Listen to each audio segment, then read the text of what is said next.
I played on a defense that prided itself in tackles, right? So if we knew a guy was a top-heavy runner, he can't run when his legs are wrapped up, right? So first guy in, if you're going to hit him hard, next guy in, just go hit him in the legs. Everybody's grabbing the guy up top, and their linemen are just pushing him, and that's why they were getting so much yardage. That's, those are the things that hurt them. And, obviously that sluggo right before the half put their back against the wall. Yeah, that play in itself, too, and it should never happen. They were in quarters coverage. Right? Yep. And for Tay Banks, if he goes on the slant route, you have help inside. That's where your help is. So you don't bite on that slant route, all right, because you have that side of the field. You have that quarter of the end zone. So, I mean, that's a mental gaffe right there. That's a technique gaffe. But, you mentioned, today was a legacy game, right? This game is about blocking and tackling. Yeah. We saw last week against Pittsburgh Steelers, this defense had 16 missed tackles. It reared its ugly head in the second half here, and some of those struggles were against Jaden Daniels. Sure. Again, he's a hard guy to bring down. No sacks on the game. Look, you can almost feel there was a little bit of a tentative rush. Like, we want to get to him, but, we also want to corral him and keep him in here. Yeah. He's like trying to catch a chicken. It's like Rocky in your training. Like, you can't get your hands on the guy. So how does that change the way you rush? Well, I mean, you really, if you want to keep him in front of you, great. If he gets a first down scrambling, great. You don't want him to get the big chunk yardage, right? Which they contained that pretty much. He didn't have to because his wide receivers and running backs did it.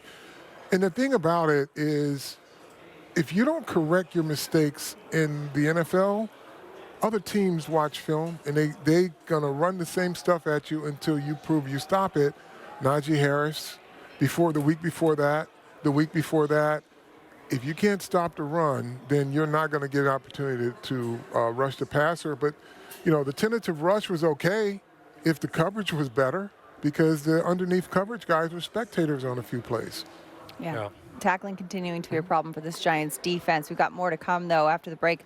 We're going to hear from the head coach, so we're going to take a quick timeout. First, want to remind you guys, Giants fans, the official 100th season book titled New York Football Giants, The People, the Moments, the Traditions, is now available exclusively at the Giants online shop. This book explores the top 100 players of all time, two of whom on the set with me today, as well as unforgettable games and stories that have defined the franchise for the last century. Visit the Giants online shop to get your The two best pages in that book are page 58 and page 60. Yep.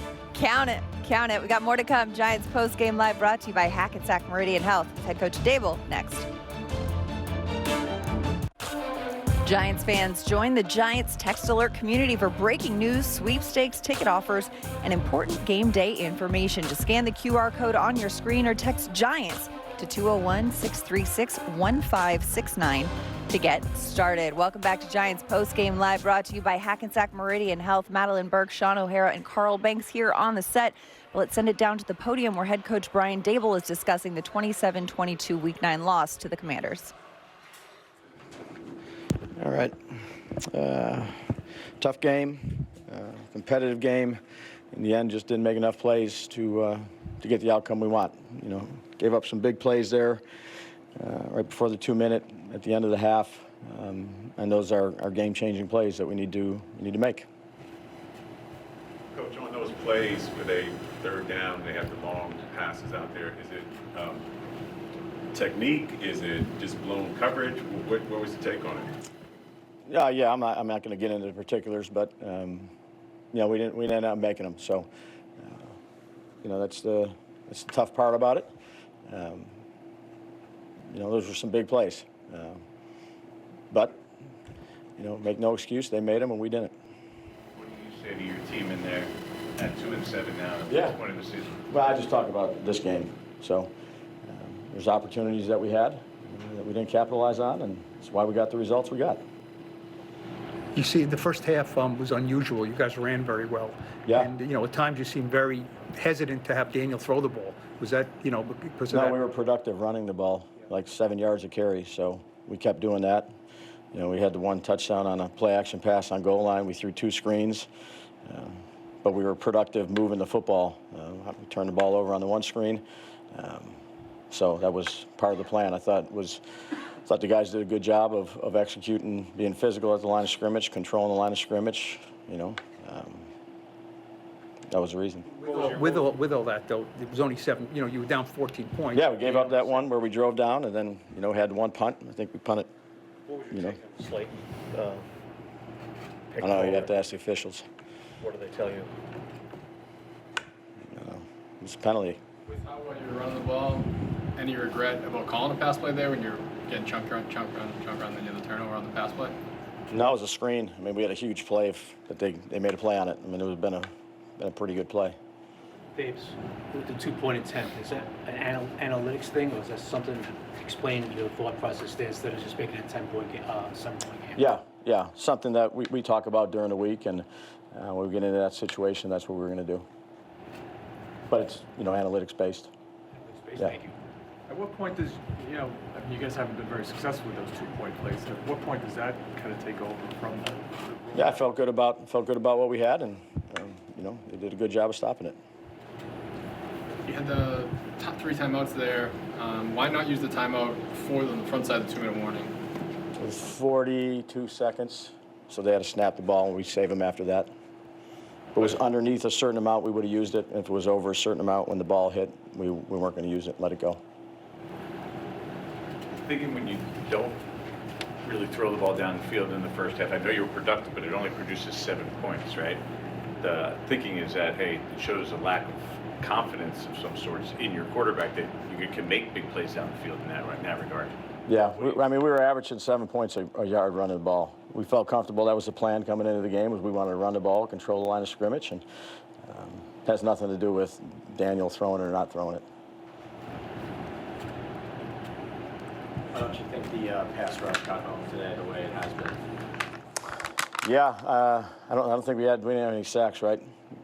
Yeah, we didn't have any sacks, we didn't have any turnovers, so not good enough. What happened to Greg Joseph? He got hurt. In practice, or? Yeah. A lot of kickers have been injured in practice lately. Is there anything that you can do about that you see that keeps happening? No. Anything else? All right. Daniel, when it's ready, lock the result. That sound from head coach Brian Dable is brought to you by your local Ford stores. Ford is proud to be the official truck of the New York Giants. We heard Brian Dable talking about a lot of things. One thing that stood out, though, is he's asked about the 2-point conversions. Giants went for 2 twice. Both of them failed attempts. Carl, I'm curious what you saw on those 2-point conversions. Well, it's a little helter-skelter. I think, Daniel's he wants something quick. It's not there. But the one thing I did notice, and I don't know if they practiced this or not, but when the running back has no work to do, get out right away. Because if they're scrambling to cover all the receivers, they open up the middle of the field, and running back goes right out. He hits him, and it's a walk-in. But I don't know if that's what they're teaching or what they're seeing. But that's what I saw.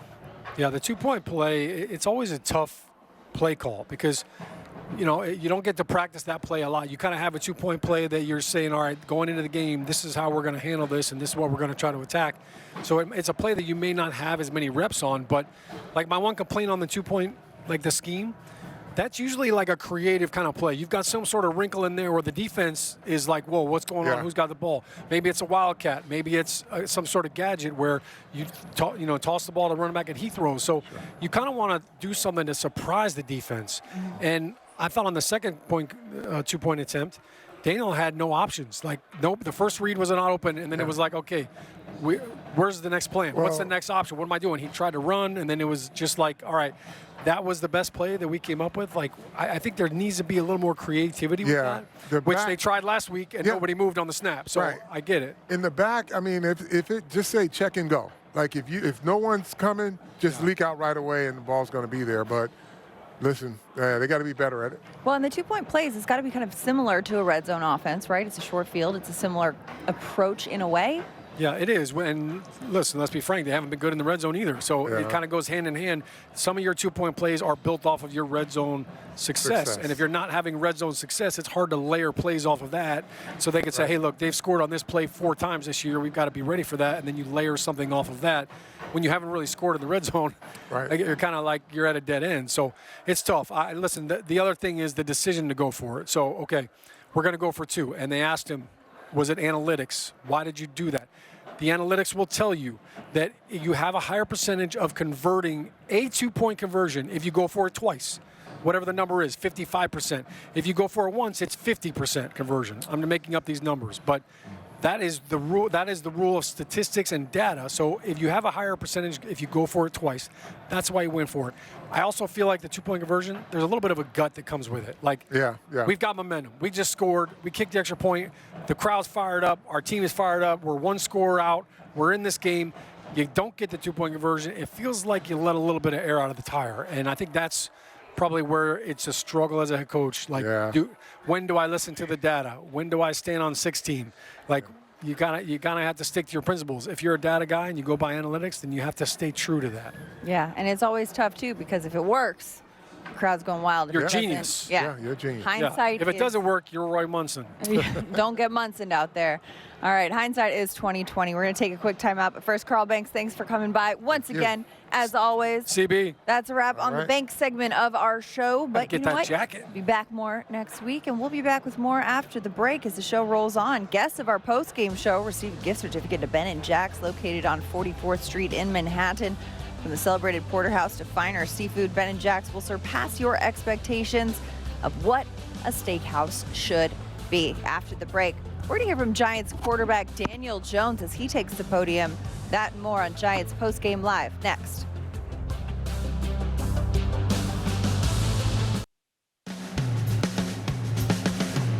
Live, Dexter Lawrence, Casey Kreider, Bobby Okereke, Daniel Jones, and Phil Simms walking out for the coin toss. Phil looks lost. Is he asking for directions? Was I supposed to be wearing a jersey too today? Is that what I'm missing? No. Are we calling heads or tails? No, Phil, we're the home team. Phil Simms, Giant Super Bowl winning quarterback, going out for the coin toss. Always great to see it on a legacy game here at MetLife Stadium. Yeah, Phil was here. LT is ringing the bell. CB here. I mean, it felt like the good old days. It felt like the good old days, absolutely. The Giants hosting the Commanders, a division game, a tough loss. 27-22 is the final here at MetLife Stadium in Week 9. Let's send it down to the locker room for some more post-game sound. Geez, the way the pass rush has been over the last month especially, you guys were leading the league in sacks coming in. How surprising is it that you guys were not able to get home on Daniels? Man, we gotta be better for sure. It's a week-to-week thing. Every time you step on that grass, you got an opportunity, and we got to be better at doing that for sure. Try to go back and look what we did today, and we got to be better. Now, you did get him 5 times in week 2. And today he was more escapable, I guess. Was it something that he was doing differently? Was he faster? Was he quicker? Was he making better decisions? I mean, I just feel like, it was chipping us on the edges most of the game, and we just got to find a way to get there on the chip still and try to get back in our rush as fast as we can. He's a great athlete, great guy, great quarterback. He knows he's doing his thing, and he's trying to get away from the rush, and they did that today. This is a proud defense. In the fourth quarter, the offense had 2 touchdown drives to try to keep you in the game. But then Washington was able to get the field goal and run out the clock. How difficult is that to digest? No, it was tough. It was tough. We wanted to get a stop. We didn't execute enough to get them off the grass, and they got the first, and the game was over. Seemed like big plays did you in again. Yeah, definitely. Yeah, for sure. We gotta come together and execute better. Everyone gotta do their job, and we gotta improve. Thank you. That's our Paul Dottino with Giants linebacker Azeez Ojulari as we take a look at his numbers today against the Commanders. 1 tackle, 2 combined, 2 quarterback hits. He's had 7 quarterback hits in the last 4 weeks, really stepping up in the absence of Kayvon Thibodeau, who is on IR after having wrist surgery. Welcome back to the show. Madelyn, Burke, and Shaun O'Hara breaking down the Giants' weeknight loss to the Commanders. And Shaun, interesting, Azeez talking about just how tough it is to get Jaden Daniels down. Week 2, when these 2 teams played each other, the Giants had 5 sacks on the Commanders' quarterback. Today, 0. And, as the rookie quarterback in Washington is continuing to grow and evolve in his game, what did you see from him today that made him so elusive? Yeah, I thought Jaden did a good job getting rid of the ball. He got the ball out early, often, on rhythm, on pace. I don't think he was, kind of as he would make plays up almost. in the week 2 matchup. You could see him kind of just using his legs to buy time to throw the football. I thought he looked a little more composed. I didn't think the Giants blitzed as much as they did previously. And maybe that was by design because you don't want to give up those big plays. That was the caveat coming into this game was we can't let, Terry McLaurin beat us with big plays. We can't let Jane Daniels beat us with big plays with his legs or his arms. I think that was a point of emphasis. I think Ojulari has done a great job. He's been extremely impactful since he stepped in for Kayvon Thibodeau. But even there were times where he was right in position, and you saw him like he's squared up with Jane Daniels, and he still can't wrap him up. He still can't make the tackle. So that just goes to show what an unbelievable athlete Jane Daniels is. Look, this defense has been so good all season long. Coming into this game again, leading the NFL in sacks. They didn't get the sacks that we normally would see. But they definitely got some hits on them. They got some pressures.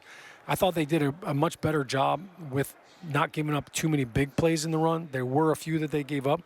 But, again, what reared its ugly head was just the big plays on 3rd down. There was a 3rd and 12. They gave up 24 yards. There was a 2nd and long, and they just could not get off the field. That is so deflating. And not only is it emotionally deflating, but physically, hey, it's 3rd down, we're going to get off the field. Now they get a new set of downs. You're not as fresh as you were 4 plays ago. So I think there's that kind of rears its ugly head as well. Look, when you kind of look at coming into this game, it was, okay, don't let the run game hurt you. Like Brian Robinson went nuts. I think he had 160 yards rushing or 130 yards rushing in week 2. The run game wasn't, that wasn't really what won this game for Washington. Kind of slowed down Terry McLaurin. He had 2 catches. They were both for touchdowns. Mm-hmm. But when you look at him, he did not wreak havoc on this secondary. He was not the big play, scary Terry that we've seen in the past. So I think there are some things to definitely look at positively. But defensively, it's just when you've got them against the ropes, you've got to deliver the knockout blow. You've got to find a way to get off the field. They still haven't learned that yet. Especially like Carl brought up earlier in the show, when it's 3rd and short, even if they do give up a new set of downs, it's very different momentum, whether it's, a 3-yard gain or a 13 or a 20-yard gain in that scenario when you're flipping the field. All right, we're going to continue to break this one down. We've got more to come after the break. We're going to hear from Giants quarterback Daniel Jones as Giants Postgame Live, brought to you by Hackensack Meridian Health. Keep getting better continues after this. Stay with us. We'll be right back.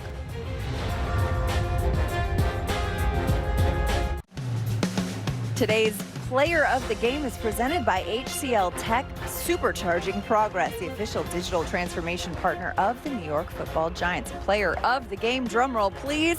Giants quarterback Daniel Jones finishing the day 20 of 26, 76.9% completion percentage, 174 yards, and 2 touchdowns with no interceptions. He also added 7 rushing attempts for 54 yards and a touchdown. Daniel Jones, the player of the game. Way to go, DJ. Way to go, DJ. He is at the podium now addressing the media. Let's send it down. Could you talk a little bit about the touchdown that you ran for it? Yeah, just a zone read play there. Thought it was a good call down there, and just try to do what you can to get in the end zone in those situations. What do you hope to improve before the next game? Well, I think obviously the turnover was critical. So look to see where we can do a better job there. And, I thought we moved the ball well, ran the ball well. Our action game and some of that stuff in the second half was productive. Obviously a couple 3-and-outs. So look to see where we can improve those situations. Just overall have to be better. When you score on that running touchdown, what's going through your head as you spike the ball? Just excited to score. Big point in the game where we needed a touchdown, and just excited to get in.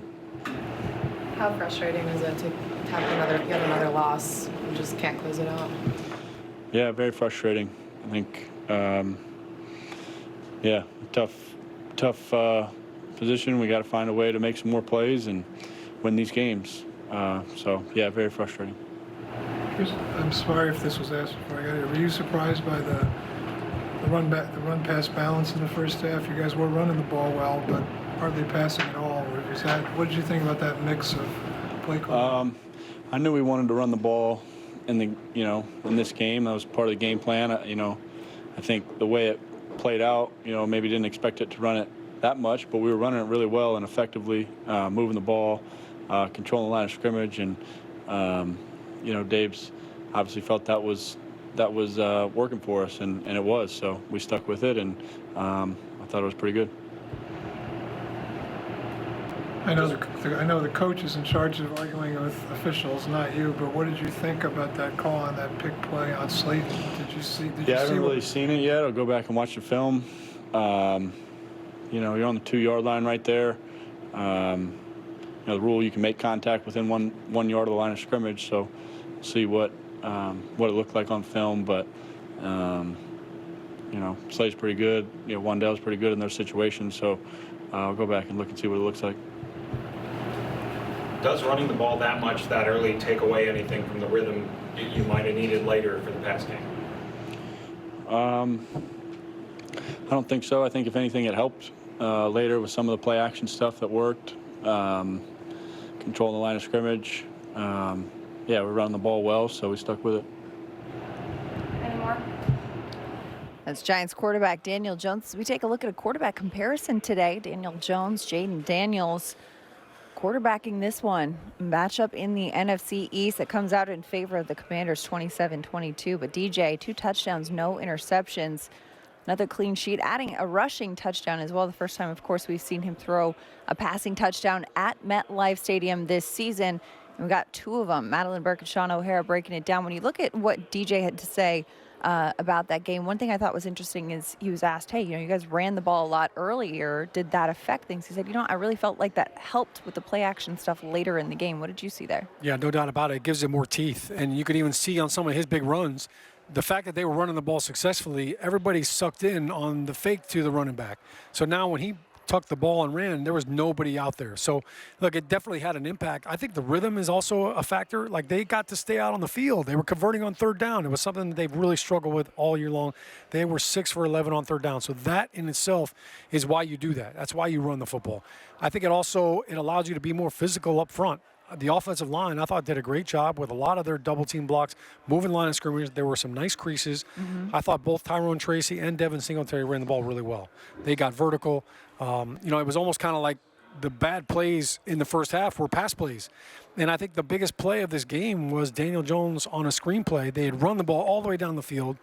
You call a screenplay, which I like the play call because that's a safe throw, right? It's supposed to be a safe play, and you got guys that are trying to get to your quarterback, and it kind of gives them something else to think about, and everything just went to hell in a handbag. Like, all of a sudden, he's getting pressured before he's supposed to because Chris Hubbard got beat right now. Right. I mean, that defensive end was in his lap, and the ball comes out. Now, this play, we're going to talk about this play all week, and Daboll can't say it. I can. The NFL can't find me, but this, to me, I'm still trying to wrap my head around it. The ball's on the ground. They thought it was incomplete, so they're blowing the whistle. I was under the assumption when the refs blow the whistle, the play's dead, and that's it. You can't continue the play and recover the fumble, and then you award it to the team. So that, to me, I'm still trying to wrap my head around it. But that play, that was really deflating. And I know for Daniel Jones, it's not his fault. But it's one thing as a quarterback, you always want to take care of the football. And that was such a big play. Not just for the offensive drive, but the defense gets right back out on the field. They get a PI down on the 1-yard line by Cordell Flott, and then they scored. That was like what felt like a 14-point swing. So I thought that was tough. And it's tough, too, because that's the first passing play of that drive, and you see it's initially ruled an incomplete pass. Commanders challenge it. It's ruled a fumble recovery. And which they was get the correct. ball. It was a fumble. It was a fumble, correctly, but they get the ball in great field position and go on to score. Yeah, Devin Singletary is literally standing over the football, and I'm yelling, pick it up, just in case. Because, like, my own number one rule here is don't trust the refs. Like, they're going to find a way to mess it up somehow, some way, right?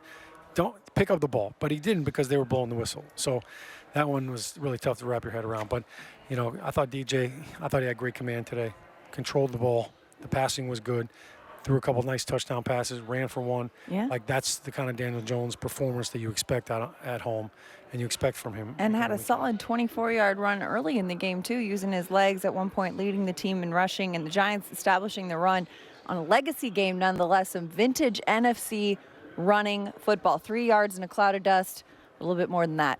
All right, we've got more to come on the show after the break. We're going to hear from the defensive side of the ball. Dexter Lawrence speaks to the media. We'll hear what he had to say next on Giants Postgame Live, brought to you by Hackensack Meridian Health.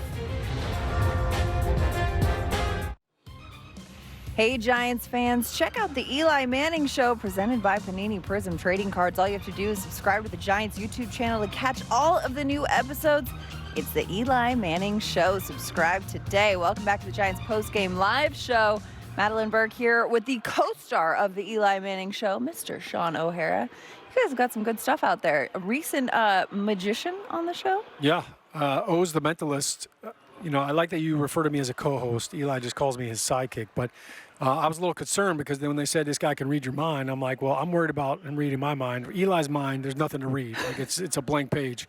So that was no issue. But he actually did figure out Eli's ATM PIN code, which was pretty mind-blowing. Yeah. I think. But also, Eli didn't officially confirm that to be true, which is a smart move on his part. Yeah, very smart. But yeah, he was impressive. Like he walked into the room and immediately just started with the shenanigans and some of the stuff he did. Like, it's not human. He definitely has a superpower. That's amazing. Gifts as well. You want to check that out on the Giants YouTube page. Speaking of superpowers, one guy who's got a superpower is Sexy Dexy, Giants defensive captain. He is dominating this league this season, having a great season for himself, but a tough loss for the Giants today, 27-22, falling to the Commanders. Dexter Lawrence is in the locker room speaking to the media. Very. We got to be better at situational, knowing what's going on during the game and, how we got to perform during that time of the game and understand the importance of it. And that's where you got to be at your best, and we wasn't. Dexter, when they've punted one time all day, what is it, as a defensive player, what does that make them feel like? That means we do good on third down, and they went on some fourth downs too. We just didn't. They just outplayed us. Did you feel your offense gave you a chance? I think offense played well enough for us to win. Defense just got beat up today. What happened? Why? The past few games, you guys been able to get to the quarterback with no problem. Today, you guys weren't able to touch J.D. Daniels. They had a lot of chippers. He sits at. He catches the ball at 7, sits back at 12, and they was chipping. So he's gotten very comfortable real quick with the game, and he did a good job, evading the pressure. That's Giants nose tackle Dexter Lawrence. We take a look at his numbers today. He had 1 tackle, 5 combined against the Commanders as the Giants fell 27-22 at home in Week 9. One thing that Dex said, though, he said, hey, the offense played well enough. The defense just, got beat up today. And it's interesting because it seems like the narrative for previous games have been a little bit reversed. Yeah, this is the first time I think that we've seen that. And I think that's the first time he could say that with any validity. I think one stat we need to add to that is how many double teams did he command? How many times did they have 2 guys allocated to block Dexter Lawrence? Because he literally, every single time they zeroed in on him on the solo cam, it was like 4 hands on him, 4 eyes on him at all point in time. So he's definitely has a different kind of impact aside from the stats. But I think defensively, like he's just said, there were the crucial times when you have him in 2nd and long. Like that's the chance to put the clamps down, get off the field. 3rd and long, 3rd down. You have to find a way to make a play. And again, there were a couple of missed tackles in space. We saw Drew Phillips miss a tackle on a big conversion, ended up being a big play. And I think those are the kind of plays that you come off the sideline and you're like, man, that's why we feel like we got beat. Yeah, Drew Phillips talked about that one too in the locker room after the game and said, you know what, I got to grow up. I got to be able to make that play, got to make that tackle. Yeah, he came in and he kind of got stiff-armed, and I think, in hindsight, he would have liked to come in a little lower, kind of try to take the legs out from underneath him. But look, he's a hammer, and Drew Phillips has been laying the wood all season long, so I'm sure it's something he'll learn from. But in the moment, that was a big play, and you could kind of feel the momentum kind of leave the Giants sideline after that big conversion. Absolutely. Still a very young team with lots of growing to do. A tough loss again as the Giants fell to the Commanders for the 2nd time this season, 27-22. But as we continue to kind of look ahead, we have to remember this is the 100th season of the Giants' existence. So we're going to name that Giant as we look back at some of the players that have played for this franchise over the last 100 years. This one, second-round draft pick in 1993, Defensive Player of the Year in 2001, 4 career interceptions, an NFL 2000s All-Decade Team. Can you guess that Giant? We'll tell you who when we come back with more Giants Postgame Live.